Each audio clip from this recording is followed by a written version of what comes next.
sinabi na sa mga Corinthian church as well as mga Kristiyano on how to live. Amen. On how to live and on how to do our job as a Christian, as a missionary. Amen. So yun, nabasa na natin yung scriptures natin, ay yung Bible passage natin at nakapost na din dyan. Salamat mga kapatid, God bless.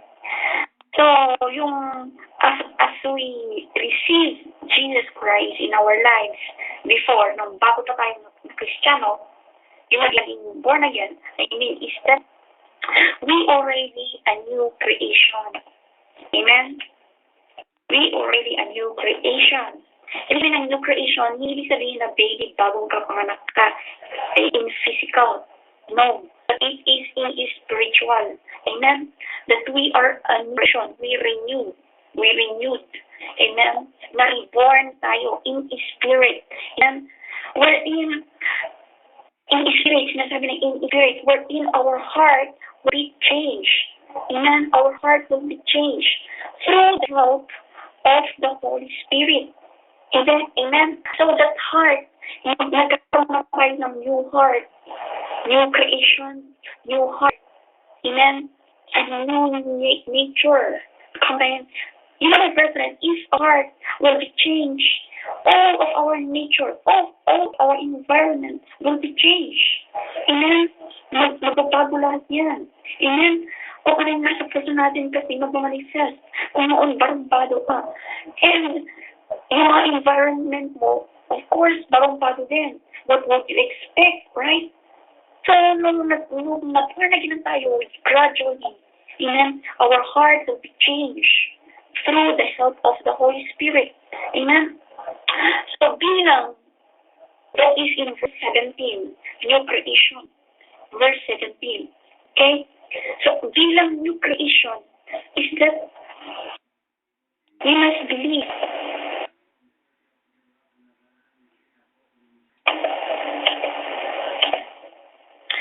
Bilang new creation, we must believe that all of us died to the life that we used to before. Did you get what I mean? Our life before will be died already, has been died already. Amen? Has been died already because we are already a new creation. Amen? So, ibig sabihin, kung ano yung buhay natin nung luma, our life before, we must to be buried. Amen? We must to be buried because we are already a new creation. Amen? We must not live that life. Amen? We must not live that life before. Amen? Hallelujah. That is in verse 14, letter C. Sabi niyo doon sa verse 14, letter C, it says there that if one died for all, then we're all dead. Amen? We're all dead. Amen? We must do. Huwag mong isipin in physical na mamatay tayo. It's not in physical, it is in spirit. Amen? It is in spirit. Amen? So we no longer live to ourselves. Amen? But to live, to please Christ. Amen? We're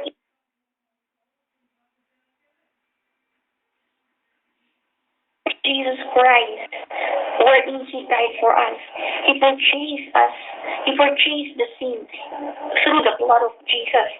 Amen. When He raised up, amen, we must rise up either in a new life, that is the new creation. Amen. In verse 15, hindi sumusunod yung pagkaka-explain dito mga kapatid. Hindi sumusunod yung scripture. Okay? Therefore, when God the Father sent His Son Jesus Christ for us to be reconciled, amen, for us to be reconciled, we started last week that the fall of man, amen, through the life of Eve and Adam, amen, Adam, amen. So we are reconciled through Jesus Christ, through His precious blood, amen. So we are already known to Jesus, through God the Father. Amen? Hindi na tayo stranger. Hindi na tayo enemies ng God the Father. No longer. Because we have already connected. Amen? We have connected already with the God the Father. Amen? Nagigets niyo yung ano ibig ko sabihin? Kilala na tayo. kilala na tayo ng Panginoon. Amen? It's just like this. For example, I think narinig yun na example na ito. For example, it's like this. Do you know, we all of the world know about Barack Obama, that he is the president of the United States of America, right? Kilala natin siya. And he's very known. He's very known. Now, my question is, do you think Barack Obama knows us all? Kilala ba niya tayo? No. That's right. Why? Because we don't have relationship with him. Amen? Unless that you have relationship with him, Barack Obama will know you. Amen? So, in our spiritual, it's just like this. If we don't have the connection, if we don't have the relationship with the God the Father, amen, stranger tayo. We are a stranger on Him. Amen? But because of this reconciliation in verse 18, amen, because of the blood of Jesus Christ that makes us the reconciliation, yun yung naging bridge.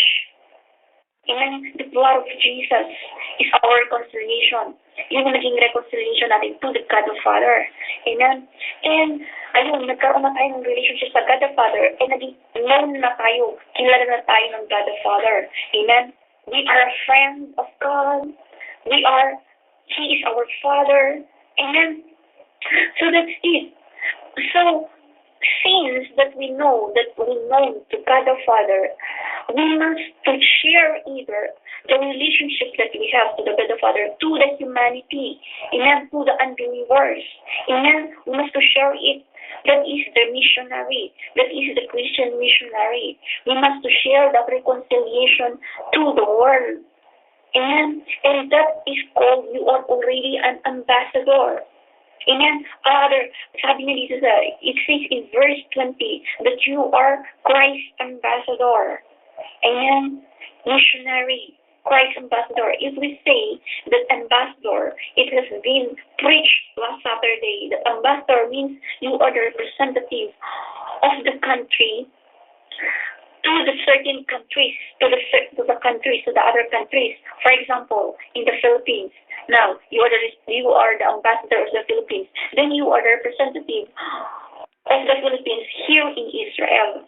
So like that, amen, or in other countries, or like let's say in Iran, let's say like that. So you are the ambassador of the Philippines to Iran.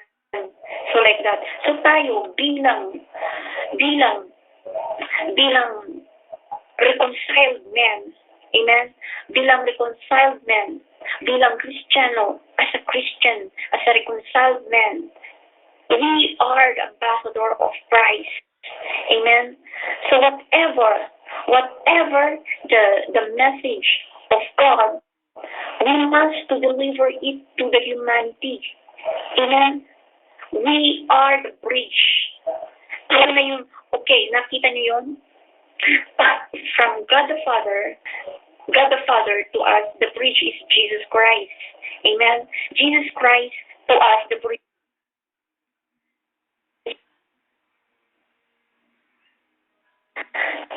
We are the bridge to the unbeliever. Amen? Tayo ang bridge to the unbeliever. For them na makatungtong.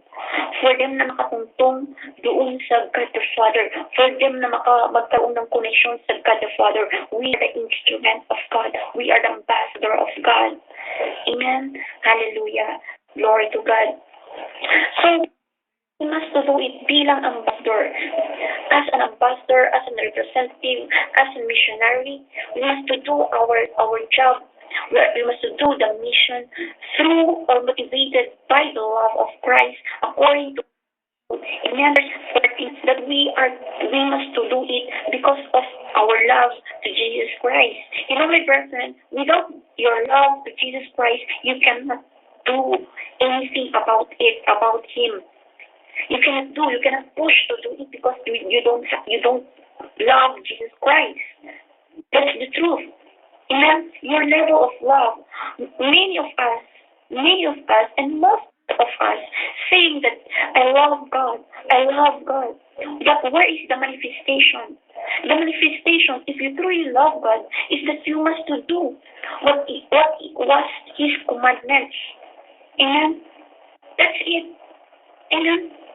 So like Paul, you know that the life of Paul, Apostle Paul, wherein his compassion to the souls, right?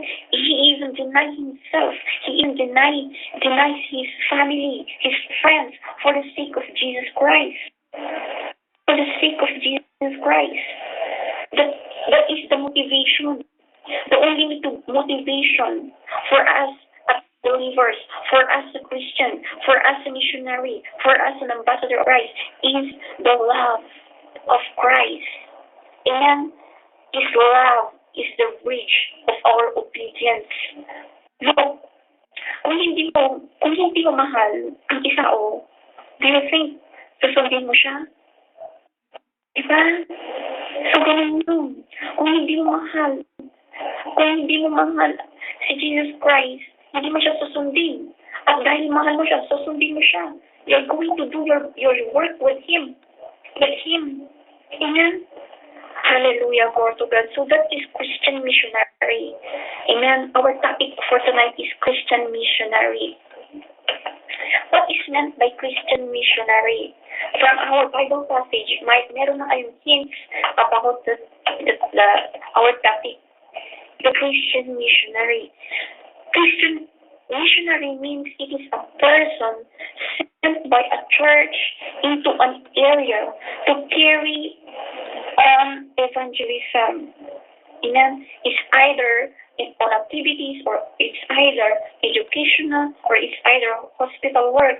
Amen? There are missionaries wherein they are teaching. Amen? Have you seen about the missionaries? But they are teaching free. They are teaching free to the children, to the youth. Amen? Like that, they are missionary. Amen? If you are missionary, you are doing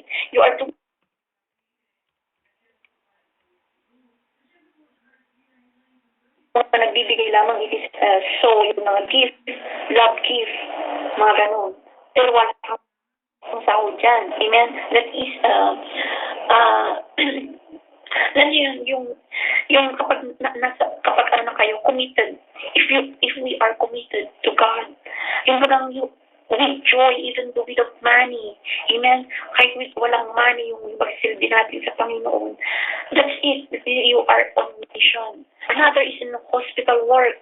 Diba? Yung mga, sa Pilipinas, marami tayong namimit na mga missionaries wherein they will, yung mga nag-check up ng free, mga nagbabalik ng free, yung mga ron especially sa mga provinces, sa mga urban places, then they are, medical mission. Yung mga yun, medical mission. Amen? Okay, so ma-apply na yung pinag-aralan namin sa Bible College, yung social reformation, that through their needs, through their temporary needs. Kapag sinabi ng temporary needs, their basic needs,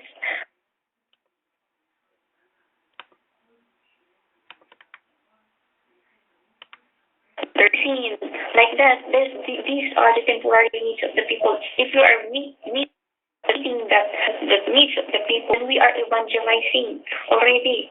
Amen? And then kapag magtatanong sila, sino yung mga tao na yan? Ano sila? And they will recognize that you are a Christian. Magkakaroon na sila ng interest about you. At doon muna sila mag-win. Magtatanong na sila, doon muna sila mawawin ang mga souls nila. Amen? So, that is Christian missionary, or that is missionary. Amen? So, let's move on to our memory verse. Our memory verse was in 1 Peter 3:15. Sabi niya dito, but sanctify the Lord God in your hearts, and be ready always to give an answer to every man that asks you a reason of hope that is in you with meekness and fear. Amen. Hallelujah. Glory to God. So Paul says, amen, He is urging us. Amen. This is the epistle of Peter. This is the epistle of Paul to Peter. Amen. Wherein let us be a fear in holiness. Let us be fear in holy. Amen. Into the Lord. Amen. There is two kinds. There are two kinds of fear. Fear to man and fear to God. Amen. That we must to take the fear to God. Amen. Matakot tayo sa Diyos. Amen. Hallelujah. That makes us separate to wickedness. If we are feared with God, we are going to separate ourselves to the wickedness, to the evil, to sins. Amen. So that's it. Dahil takot ka sa Diyos, ayaw mo makagawa ng kasalanan. Dahil takot ka sa Diyos, kailangan mo siyang sundin. Dahil yung takot mo nandoon. And that's the fear that we must to take it, that we must to cultivate it. Amen. Don't fear on the man, because the man is just like you, it's just like me. They are just a creation of God. Amen. Their power is limited. Unlike God, His power is unlimited. Amen. Hallelujah. Glory to God. So we must to trust Him. We must to honor God. Amen. We must to respect Him. Amen. That every Christian, all of us, we are bound to answer for the hope and faith that is in Him. Amen.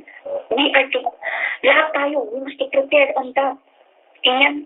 Sometimes God is allowing us, amen, to make some circumstances, amen, that will develop, that will recognize the level of our hope and faith unto Him. So we must to be ready to answer. Amen. We should have the reason ready for our Christianity. Amen. Huwag mo nang pahirapan. Don't make yourself difficult na kailangan mo pang magdala ng Bible sa araw-araw. Huwag mo nang pahirapan yung sarili mo. What would you experience? And that's it already. Amen? When you are on trials, when you are on darkness, how God give you hope, how God give faith, how you increase your faith and hope through the trials, through the darkness. And that's it. That is how you are going to share to your brethren or some people na marinig mo. Amen? Hallelujah. And therefore, we must confess these things with gentleness and respect. Huwag yung mataas. Amen? Huwag tayo maging magmataas. The way na magsalita tayo, malalaman na marirecognize na kaagad kung may pride ka o wala. If you are boasting or no, marirecognize ka agad, my brethren. That's why yung pagsagot natin, we must be in gentle, we must be in respect of the people who's asking for. Amen. Hallelujah. Glory to God. So that is our memory verse. Amen. So let's move on to our introduction. Anyway, my brethren, we have just a very short topic for tonight. God will help us understand our topic in Jesus' name. Amen.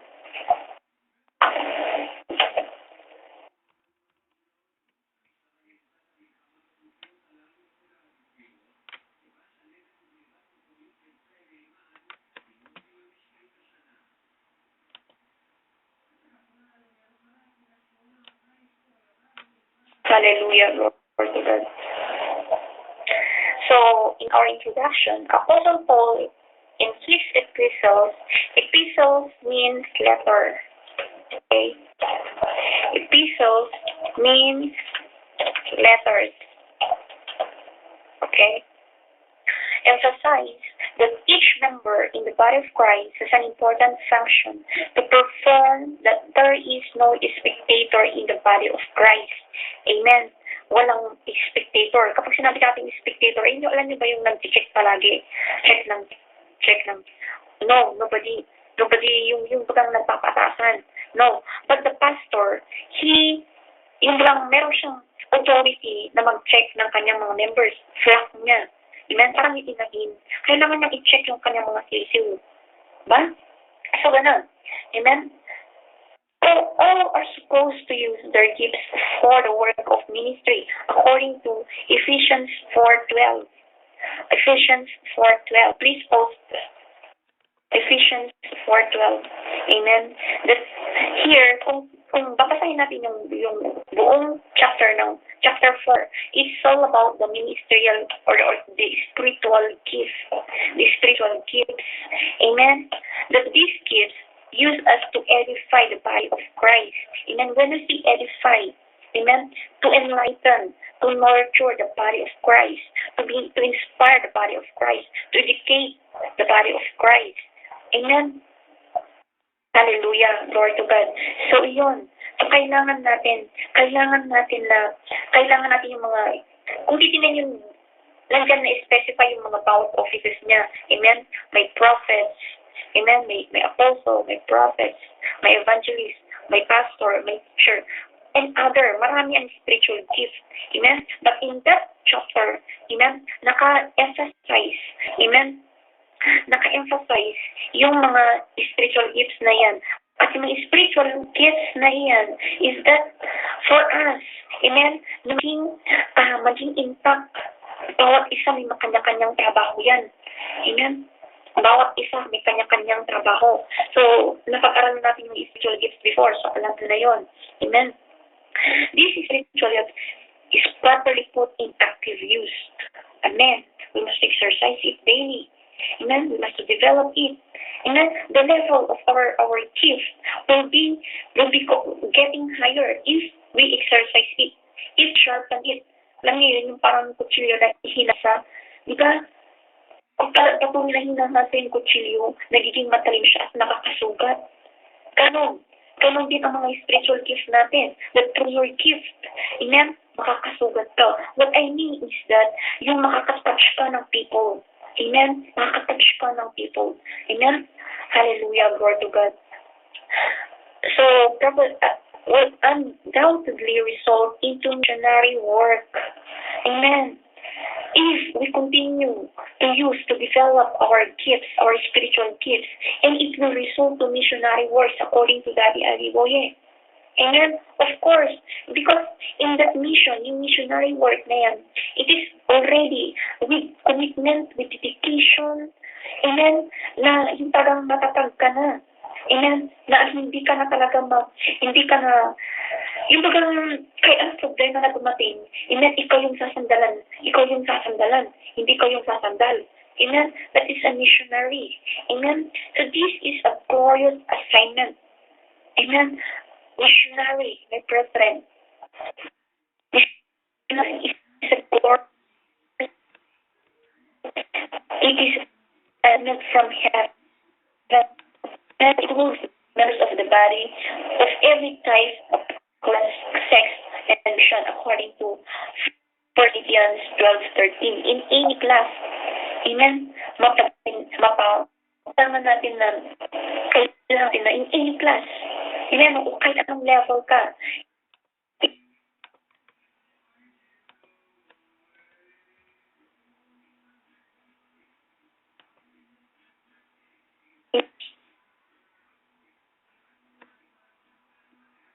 God also, as Jesus also, He loved all the humanity, but Jesus hated their sins.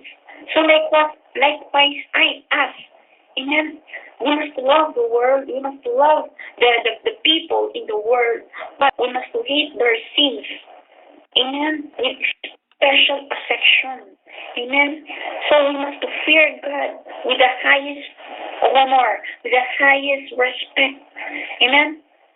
Another, we must submit the authority over us. Hindi lang yung mga spiritual leaders natin. Dahil ng mga nasasabi natin, under our governments, we are the citizens here on earth. We are the citizens in the Philippines. Right? We are Filipinos. Authority of our president, under the authority of government officials, under the authority of our governors, congressmen, of the mayors, of the councilors, of the barangay captain, of the barangay tanod, of our teachers, in our grade schools. Amen. We must to submit ourselves unto them. We must to humble. Amen. Lagyan yung respect. Amen. Hallelujah. Glory to God. Huwag mong sabihin na barangay tanod lamang siya at ikaw ay abogado. You are authority. No. Sa barangay mo. Amen. Magpasubmit ka sa kanya. Amen. Pero kung nasa opisina ka, okay, abogado ka, nasa opisina ka, sila ang magpapasubmit sa'yo. Pero kung nasa bahay ka, kung nasa barangay ka, kahit doktor ka pa, magpasubmit ka sa barangay tanong. Amen. Sa officials. Hallelujah. Lord God. So Christians, hallelujah, our faith is spiritual, but still spiritually freedom. Amen. When we get freed into that sins, so we are spiritually free. Amen. But don't use it. Don't abuse that liberty. Don't abuse that freedom. Amen. We must be careful. We must be careful about it. Amen. Hallelujah, glory to God. So we must remember that we are no longer in the slave of sin, but we are a slave into righteousness. Amen. So let us maintain that doing good. Amen. This is the way that we must continue it. Amen. To affect the other people. Amen. Like, the way na nakikita kanila kung paano ka mabuhay, the way na nakikita kanila kung paano yung kabutihan mo sa kapwa mo. Amen. That is already the way that you are going to encourage them and you are going to bring them to Christ. Amen. That you are the through that attitudes. Amen. They will convert it. Amen. And that will bring to glory to God. Amen. Hallelujah. Glory to God. So maraming paraan, mga kapatid. Yung pagiging missionary natin. Amen. Maraming mga paraan. Amen. Hindi lamang, isa lamang yung paraan yung ginagawa natin dito na i-share natin ang salita ng Diyos. Isang paraan lamang yung mga kapatid. Amen. Hallelujah. Glory to God. So, that is First Peter. That is First Peter 2:12-20. Amen. So let's move on to our outline number 2. Outline number 2. Very short ang topic natin for tonight, my brethren. Katuloy lamang ito yung topic natin last week. Amen. Outline number 2. It says there, the early church and missions. Amen. The early church and missions. Who are those early church? Who are those? Yung time ni Paul, Timothy, Titus, Peter. Amen. Yung early church, the time of the Holy Spirit. Amen. The time of the Holy Spirit in the early church. Hallelujah. The early church was fully engaged in missions. Amen. Paul the apostle was a model. Amen. You know Paul, right? He's truly a model. He's truly a good example. Amen. According to 1 Corinthians 4:16. Amen. With that we must imitate him. Amen. We must imitate, follow. We must follow him. That's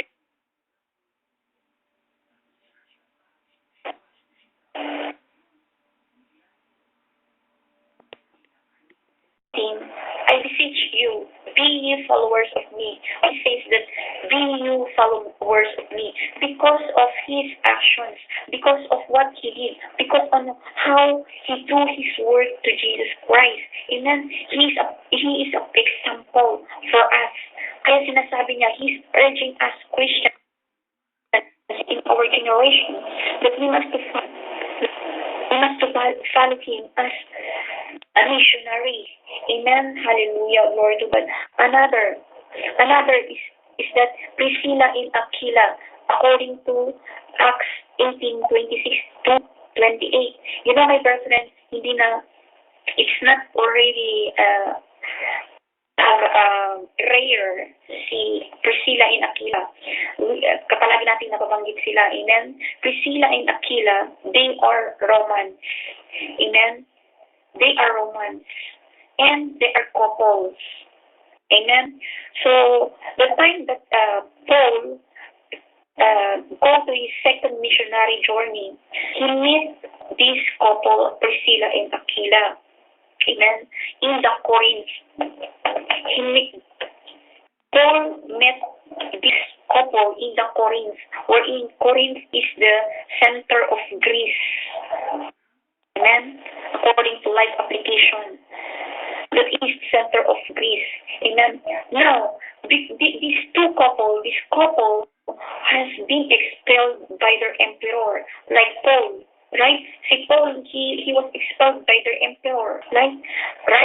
So even this couple, they were expelled because of their Christianity. Amen? Because they are Romans. Amen? They were expelled by their emperor named Claudius. Amen? So, yun. So nagkaroon sila ng kasama nila si Paul, and they built a movable tent. Yung namuhay sila sa mga tent lamang, ganun, because they are missionary. Usually yung mga missionary, wala talagang mga permanent na bahay yan, because they are moved to one place to another, like that. Kung natapos yung mission nila doon, mag-mission naman sila to another place. So, ganun sila, si Paul. Ganun din si Priscilla at Aquila. Amen? So, naging kasama niya. So, Paul shared his wisdom to this couple. So, one time when Apollos was preaching about repentance, he was preaching about John the Baptist, amen, about just repentance. Then nagkaroon sila amazed about Paul, because he is very he was very anointed. Then they realized that kulang pa. They realized that meron pang kulang sa pag-preach ni Apollos. And what they did is that they cornered Apollos, and they share about Jesus Christ, about resurrected Lord. And that's it. That is the mission of these two couples, Amen. Sikreto sila. Amen. Another one na ginagawa nila is through their hospitality. Amen. Nawin nila yung mga souls through their hospitality.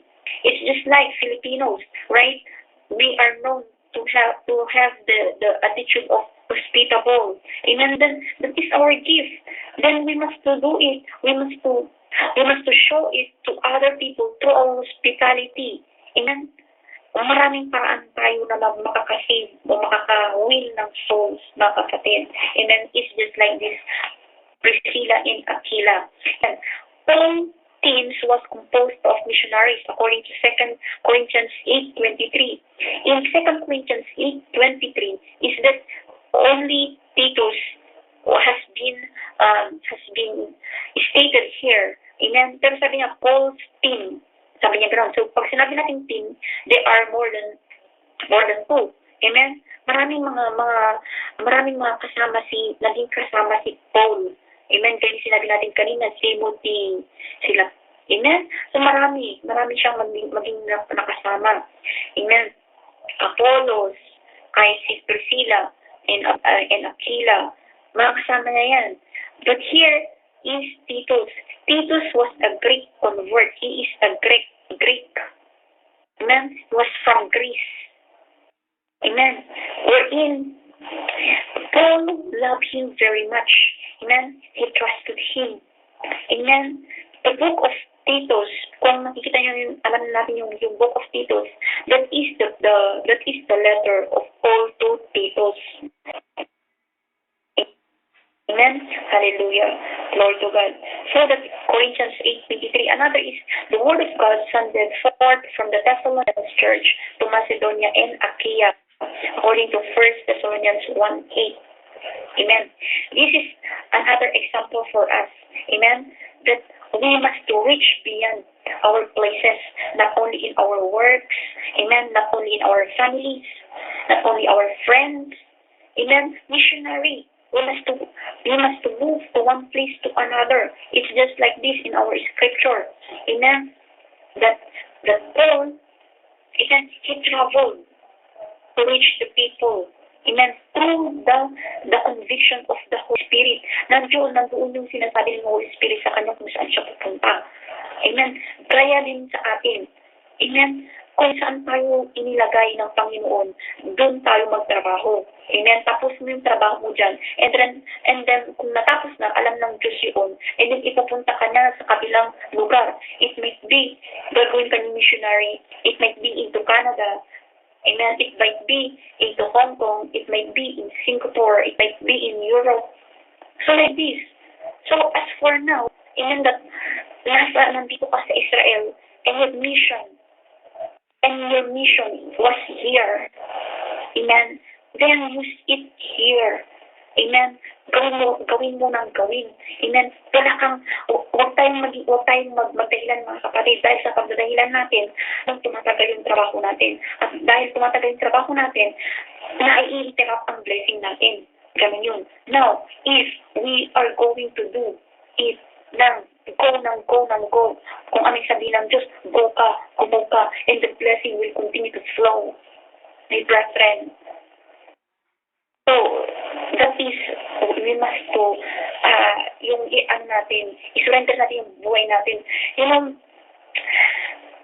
I realize that our Christian life is not only totally surrendered life. It's not enough, my brethren. But we must be motivated by love. Amen? The love of Christ. Alam niyo mga kapatid, kapag nandito na, yung nalalasap na natin yung pagmamahal ng Panginoong Jesucristo at yung pagmamahal natin sa Kanya, kahit na nasasaktan ka, you are going to deny it because of your love with Him. That's the truth. Amen? And you are going to experience that as I'm experiencing. Amen? And as I experience more, dahil I know that hindi pa sapat yung na-experience ko ngayon. Amen? So we must motivate. We must be motivated by God's love, by Christ's love. Amen? Kung yung love na yung nananalaytay sa atin, is that naging effective ka na. Amen? Nagiging effective Christian ka na. Amen? So, Christian ka na rin lang. So, masunod ka na rin lang. Lubos-lubusin mo na. Amen? Hallelujah. Glory to God. All Asia heard God's word while Paul was teaching in Ephesus, according to Acts 19:26. Amen. You know, Ephesus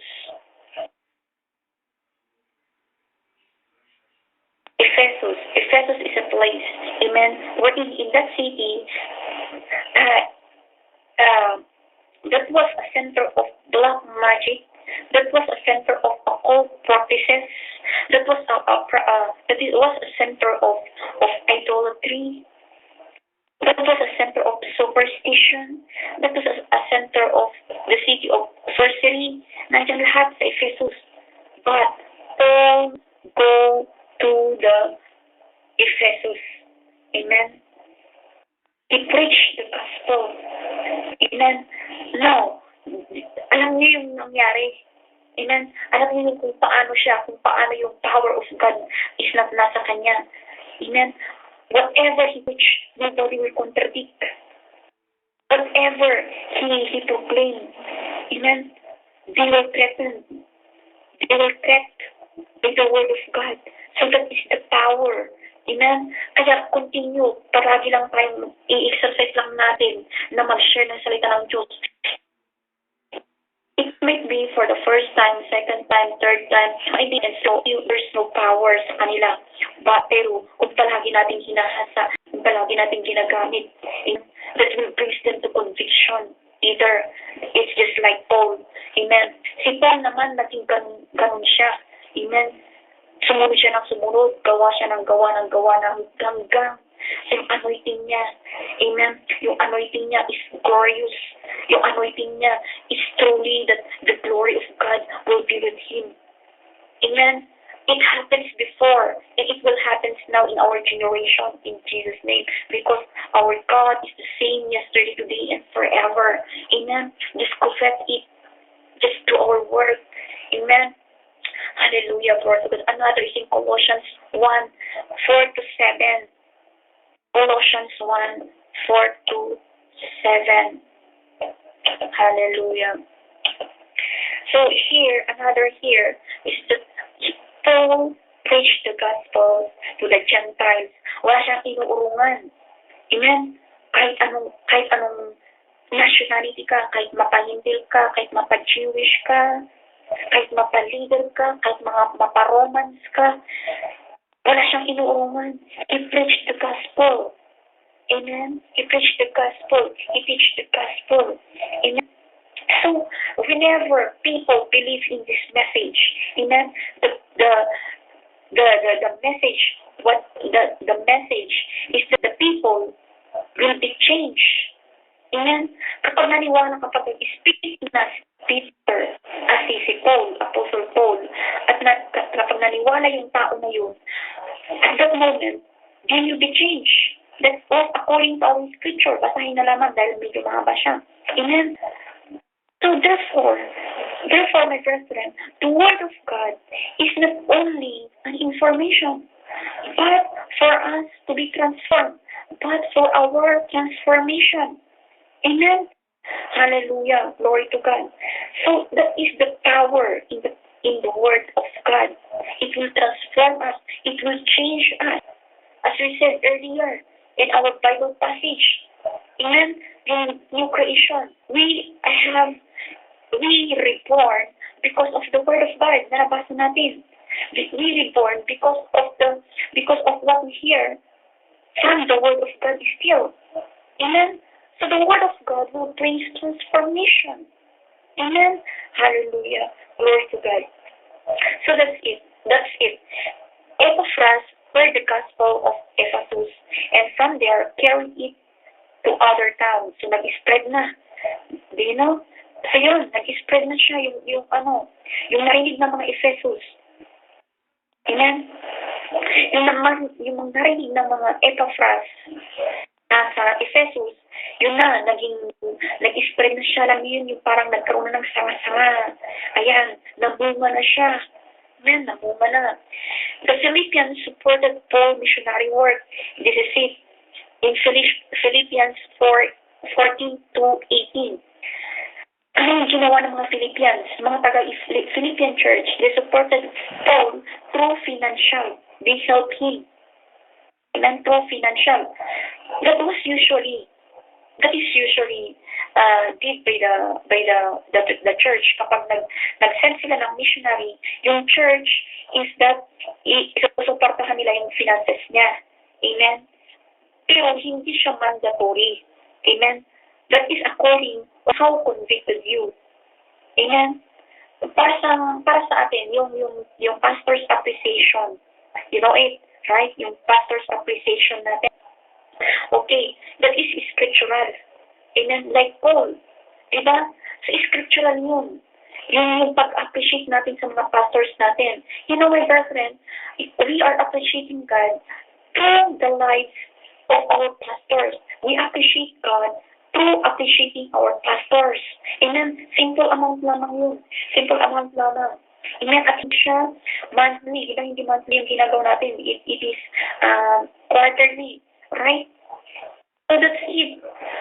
Don't question that yung pag-appreciation natin, yung pag-appreciate natin quarterly sa pastor natin is not biblical. No, it's biblical. Amen? It's biblical. Amen? Kailangan natin suportahan yung mga pastor. Tayo na kumakain sa kanya. Kailangan natin kumakain tayo spiritually sa kanya. Yun. At kailangan din natin tustusan yung kanyang pagkain in physical. Mga kapatid, kailangan maintindihan natin yun. Amen? Kasi kung hindi natin maintindihan, yung mawawalan ka ba ng wala kang amor o yung attitude mo, hindi pleasing sa Panginoon. Pero kung maiintindihan natin yung scripture na kailangan din natin ng support ng mga pastor, ng mga missionaries, and God will touch you. Amen? God will touch you. Kasi hindi biro yung ginagawa ng mga pastors, ng mga missionary. Amen? Yung pag-share nila ng salita ng Diyos, yung pag-preach nila, amen? Yung pananalangin nila sa atin, hindi biro yung mga yun. Amen? To appreciate them, it's just physical, amen? Tangible way, intangible way, like we did. That is our example. So, ganun yung ginawa ng mga Philippians kay Paul. Amen? Sinabi niya, isinulat ni Paul, amen, sa Philippians, not for them, na gawin pa nila, no, but for them to bless more, amen, for their kindness, amen, to bless, because God is pleasing to the giver. God is well pleased to the giver. Amen. So, yun, it is an encouragement for the Philippians, and it is an encouragement for us that we are sowing to the lives of our missionaries, that we are sowing to the lives of our pastors, of our spiritual leaders. And that's it. God will bless us, as stated here. It is an odor of sweet smell. Sabi niya dito, it is well pleasing. Sabi niya sa Panginoon. Amen. So, yan, paniwalaan natin. Dahil yan ang salita ng Diyos. Ang salita ng Diyos ay it will be settled forever. It will never be changed. Amen. Hallelujah. Glory to God. So that's it. The Ephesians were asked to support the missionary work with prayers. According naman ito sa Ephesians 6:18-20. Amen. So yun, yung ginagawa din natin. Right? We are praying to our spiritual pastors. Kung hindi man natin pastors, kasi lahat ng mga pastors, mga anointed men and women of God, we are praying for them. They need our prayers. But don't boast, my brethren. Amen? Don't boast. Amen? They need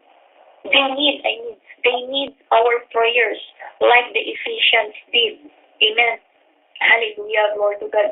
But here in our scripture, Paul is asking that to the Ephesians that they will pray for him, to strengthen him in times of trouble, in times of trials. Amen. Nasa kanyang paggawa ng kanyang mga mission. Amen. Alam niya yun, nag-discern niya yun, that there are troubles na mararanasan niya. That's why Ephesians render a prayer for him, to strengthen him, amen, and to do the will of God